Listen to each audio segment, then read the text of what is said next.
Plunging forward into the abyss, any chance of hope I miss.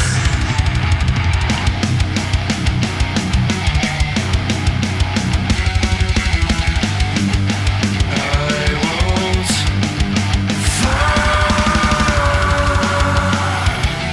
Cool, cool, cool. I'm glad to chat to you. I'm glad to chat to you, particularly at this period in time. You know, dust beginning to settle on a new release and all that. But before we get into that, yeah, what live right now is kind of just currently keeping you busy? Because the post-release period can be a little bit calmer, a little bit less busy. So, what right now is keeping you busy, both from a personal and a professional perspective? Well, personally, I am a fighter, so I train pretty consistently. And I've got a couple fights coming up in April and June, so that's a lot of my time, as well as I'm a tattoo artist and a personal trainer. So Damn. luckily, I can schedule out a lot of my appointments for work around the band stuff, you know. But as far as for the band, we're already working on new material. We're actually working on our debut album, which hopefully we plan to release possibly this year, maybe early next. And then we're doing lots of shows. So we're going all around Arkansas right now. And then in a few months, we're going to start doing some regional touring in the surrounding states. God damn. So busy, busy. Yeah, lots going on. Good to hear, though. Good to hear. There'd not be nothing worse if you shrugged your shoulders and told me, "Well, we don't know yet. We'll see what happens over the next 6 months." That would be a little disappointing. Oh yeah, no, we're hungry, man. We're taking every opportunity we get, and we're really maximizing now after the EP release. That's fabulous to hear. Of course, we are in the dust settling period of your debut release, the EP, The Dying Breed, which came out January 31st of this year. It's been slightly over a month now. So, looking at it objectively, how have you found the reaction to the release and the songs individually so far? Man, we've had crazy good feedback. It's awesome. We're growing just way faster than we would have expected. Hmm. But fans seem to love the EP.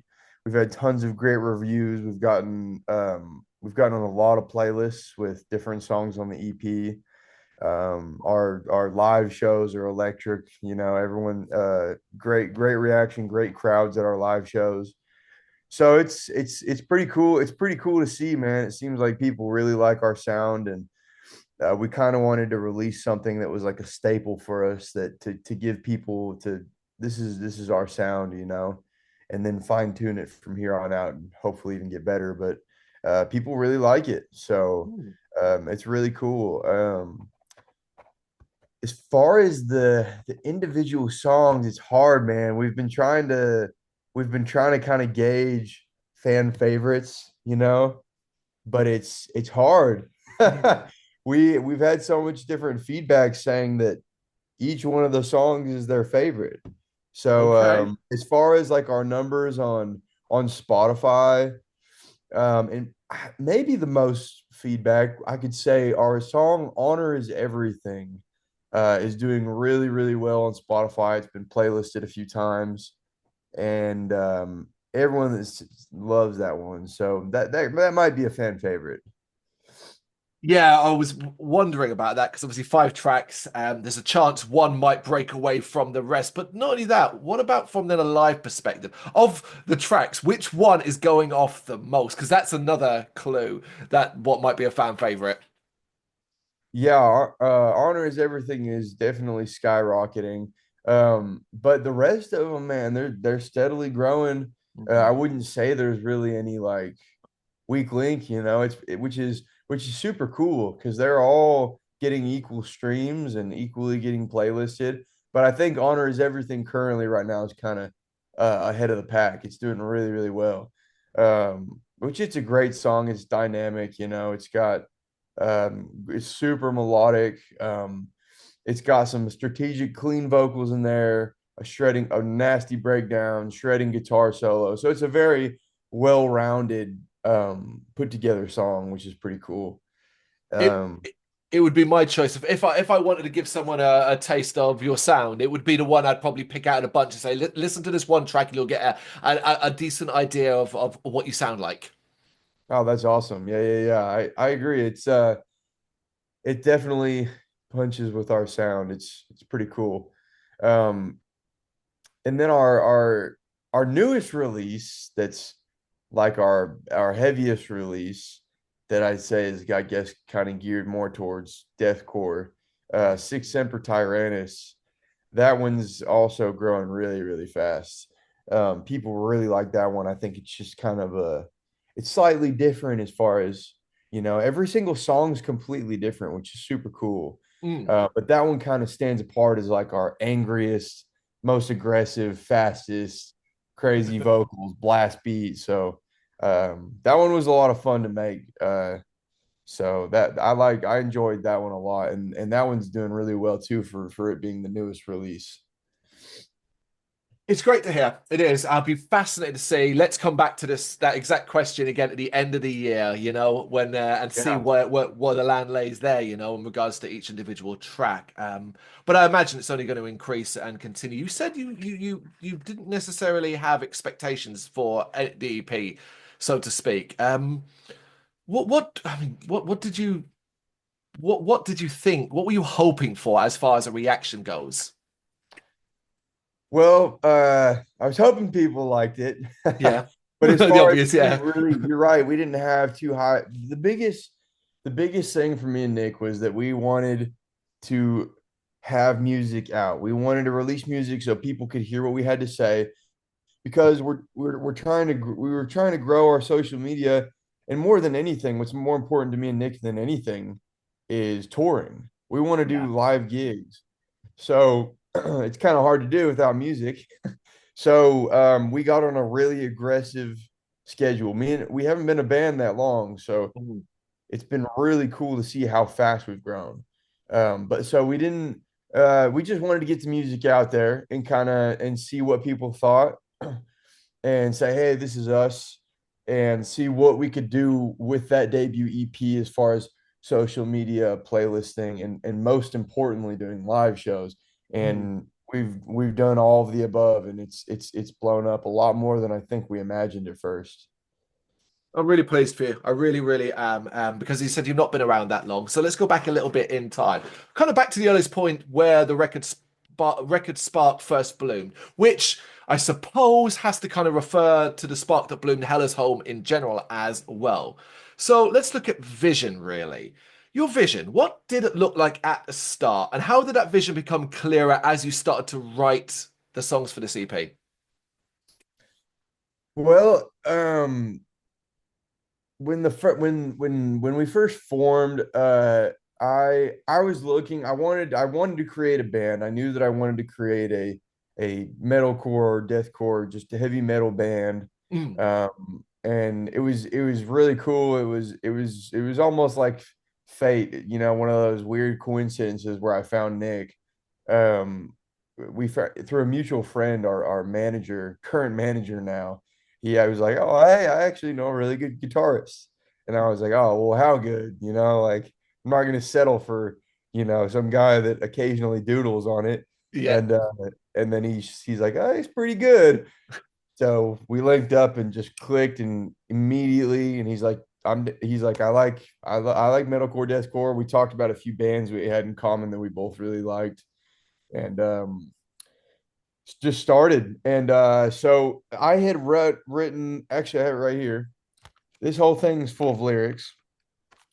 So I write a lot of lyrics, and I had already had a lot of material put together. And there's a few songs on the EPs that are kind of like my babies, where I had the theme of the song already before I even met Nick, with Six Semper Tyrannis with Tyranny. Dying Breed is like a rebel anthem. And Demons was one that I wrote at a really low point in my life. So I already had these lyrics, and it was super cool. Nick's very, very creative and smart. So I was able to like hum out a melody or a riff, and he would just match it perfectly. And then he would add all of his own additional stuff, riffs, and it was a lot of fun to make. But as far as the concept of the EP. Dying Breed's our title track for it, and is kind of a staple because it's like, hey, what's metal all about? And to us, it's like being rebels and being different from others. Mhm. So we wanted people to, it's kind of like be original. Don't worry about what anyone has to say, buck the system, stay metal.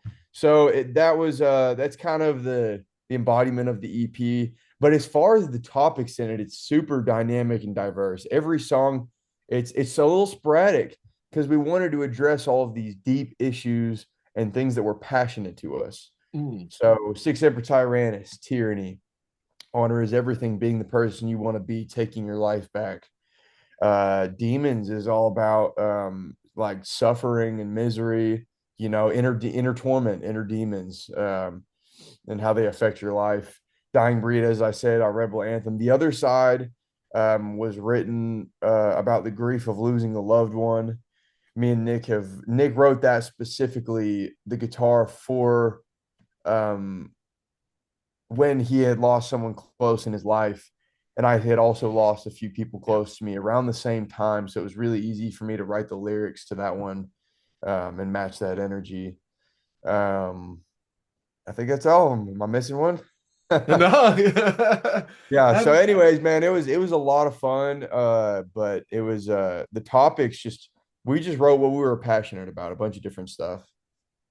Sticking to that then, from your lyrical perspective, writing your lyrics, when you have to delve into these areas, things that you say you're very passionate about, but also very, very personal, how easy does it come to you to open up in this way? Because it is quite a challenge for a lot of people. Well, that's the cool thing, man, is this is like my outlet. It's therapeutic for me and Nick. Anybody that knows me will tell you I don't really talk very much as far as like I keep to myself, Yep. and most of the time, well, basically all the time I'm going through anything, nobody's gonna know about it, Mhm. because I just kind of shut down and keep to myself. So these things I do with, sports and other stuff as well, but primarily music is an outlet for me. So it's really cool. Not even like putting it into the music, but also performing on stage. It's just really, really therapeutic for me. And Nick feels the same way. So we can kind of let everything out through the music. You must feel very lucky that you met, considering how you seem to be a bit kindred spirits almost to a degree, and have connected in such a way, having not known each other before. Is it's that's rare. It is, man. It is. I think I'm very, very, very grateful for it because not only it's such a good duo. We connect so well on musical concepts and we like a lot of the same music, but also like personally, like we're not just coworkers or bandmates, but we get along very well. So it's really easy to hang out and talk, which I think is super important. But that's why we have so much passion and energy, and it's working so well is because we agree about a lot of stuff. We talk about a lot of similar things and get along. It's really cool. You can tell. I've been quite surprised to sort of hear that you didn't know each other, say 20 plus years, because the Yeah. chemistry on the record is clear as hell, Oh, thank you. which is incredible. But those early days when you were just kind of experimenting with each other, kind of getting the feel of what you could do, what he could do, and how you work together, how crazy experimental was that period? Did it go off in weird tangents and ways that maybe you didn't think you were capable of, or or things like that? Yeah, one thing I will say is we've both improved very fast because like I said, I wanted to create a band. I knew that this is something that I've always wanted. I wanted to tour. I wanted to live that rock star Mm. lifestyle. And like I said, I've got all these lyrics and I wanted to get it out. So as far as but I didn't necessarily have the skill or the talent that, this isn't something I've worked at my whole life. Mhm. And strictly speaking, I don't know, I never knew how to sing. So while we were like my middle growls, Yeah. my highs, my lows, like my false chord fries and all the other stuff I'm learning techniques and stuff now, gutturals and that stuff I've practiced a little longer, for the last couple years. So so I've always really, really liked that genre for, a pretty long time. Mm. So I started with those and I got really, really good. And I was really confident in those. But then when I met Nick, um, I decided, especially while we were writing these songs, like, man, I want that in my arsenal, in my toolkit. I want to be able to sing Yeah. because I like, not, I think it can be overdone, and I'm not a huge fan of it in certain metal songs, but I do think that it can accentuate certain, it's really good when it's dynamic and it fits and it's not forced. Mm. Because I do like, complimenting with clean vocals in certain metalcore songs. So while we were writing this EP, I actually taught myself how to sing.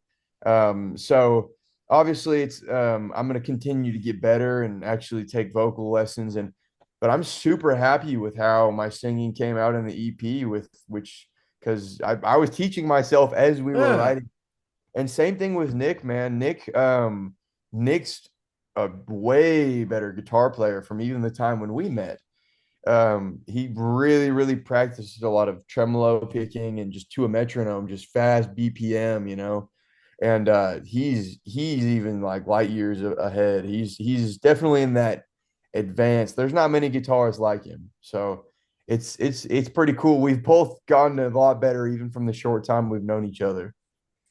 I mean, it's incredible. Of course, the idea is every day you'll grow in a different way as an artist, as a person, you'll learn new things and so on. But to be able to hear and understand and acknowledge yourself that where you've improved is awesome. It implies and certainly suggests that, oh, in a couple of years' time, who knows what your abilities will be, what you will be capable of, both of you, and what Hellas Home will sound like. Exactly, exactly. But regardless, right? As fun, as exciting, as great as it's been to get this music out, these 5 tracks, this EP out, there are challenges that come along with that. What were some of the more challenging parts of creating this record?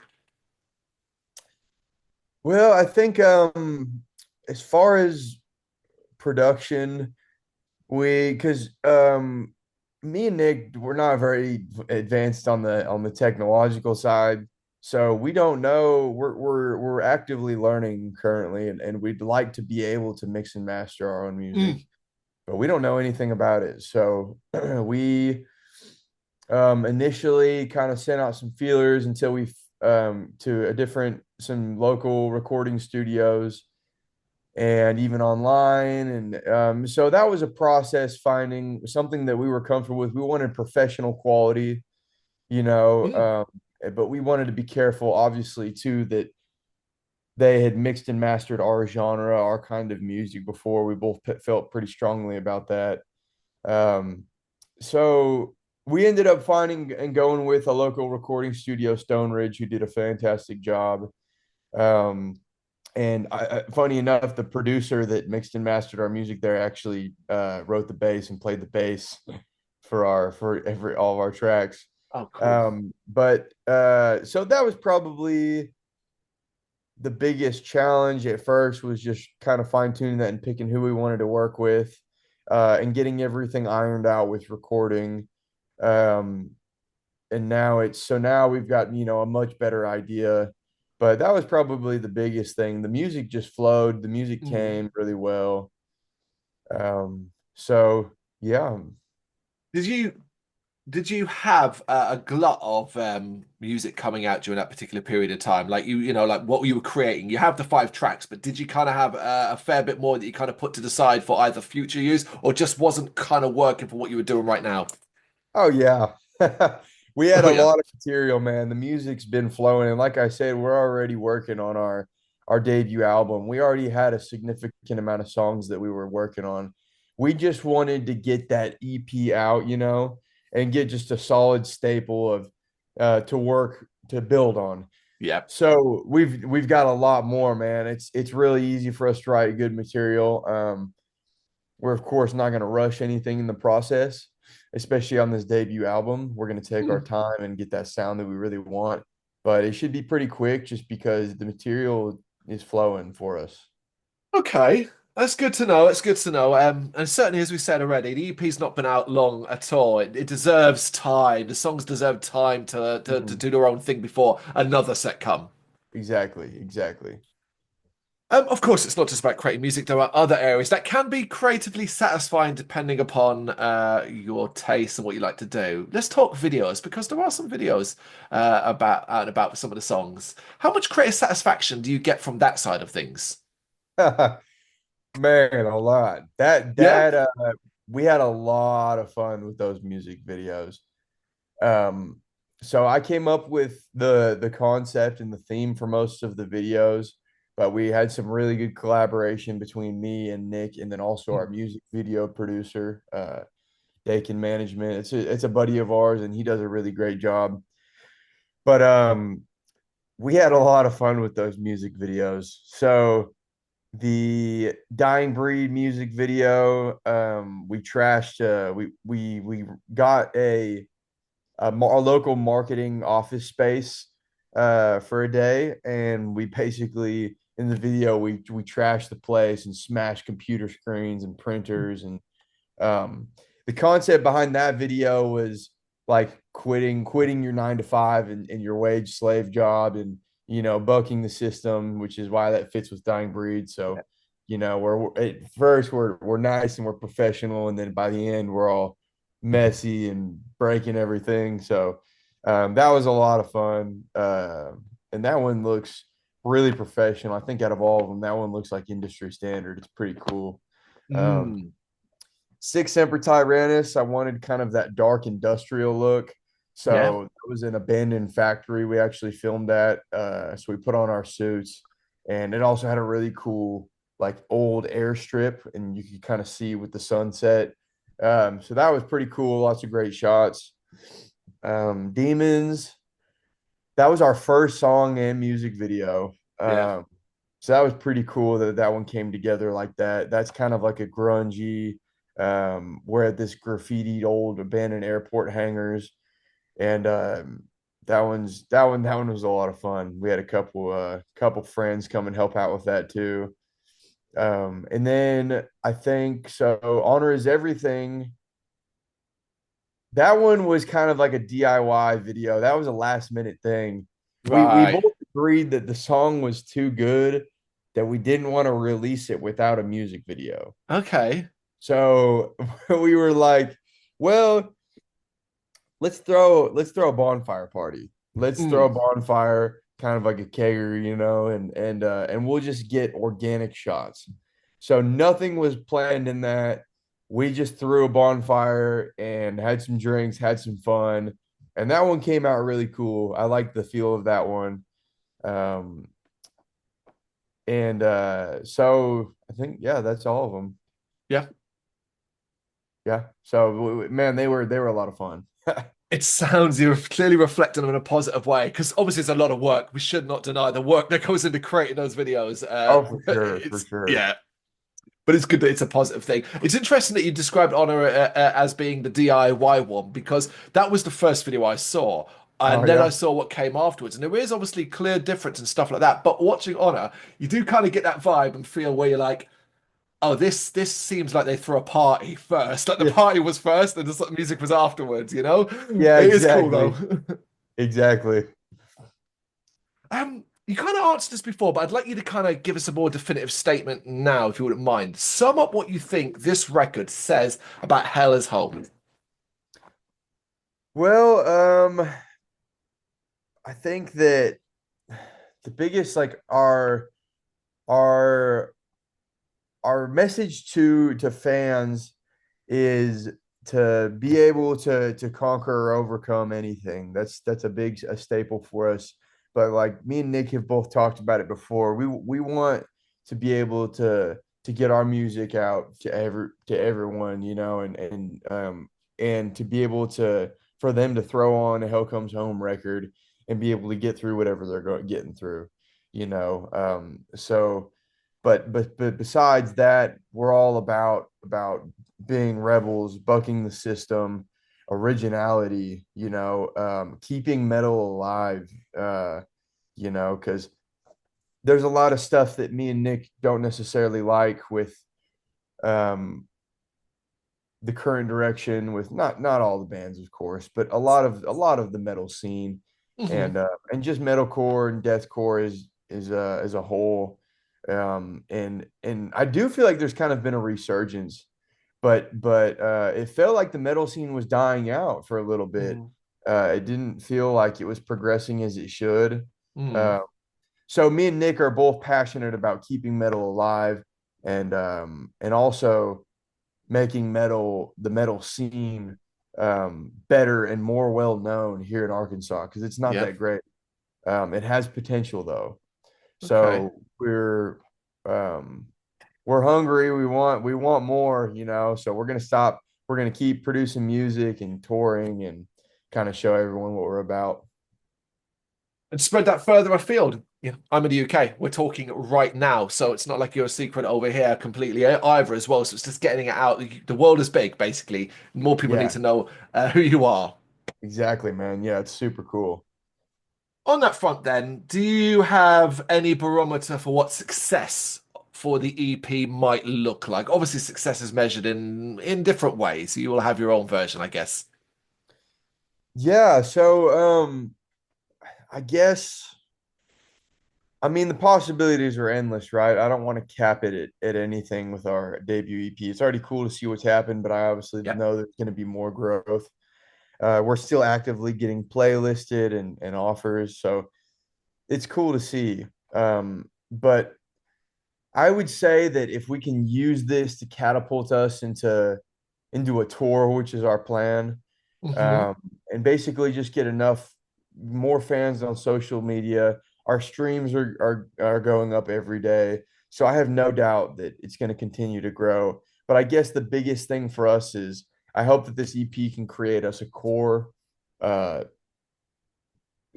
fan support. A core group of fans that is like, hey, I'm invested in y'all and your music. So that's one thing me and Nick just want. We want that group of loyal fans that's going to follow us through the rest of the journey. I love it. I love it. And it's not a big demand either, particularly with your plans as we go forward. You've mentioned, of course, continue to work on a debut album. We will see where the land lies with that eventually. But alongside that, is it basically 2025, just do that, but also try and tour and play live as much as possible? That's kind of the goal, I guess. Yeah, exactly. We're already putting together a regional tour for Mhm. surrounding states, and that'll happen late spring, early summer. But then the goal is to put together a full cross country tour at the end of the year. Yeah.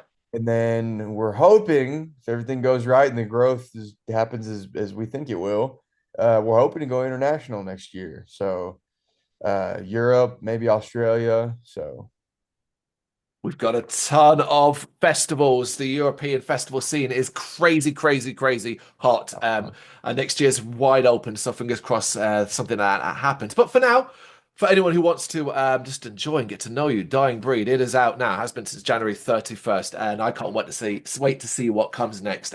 Sam, thank you so much for taking the time to speak to me. It was a real pleasure. yeah, thanks, man. It was a lot of fun. I appreciate you taking your time to interview me.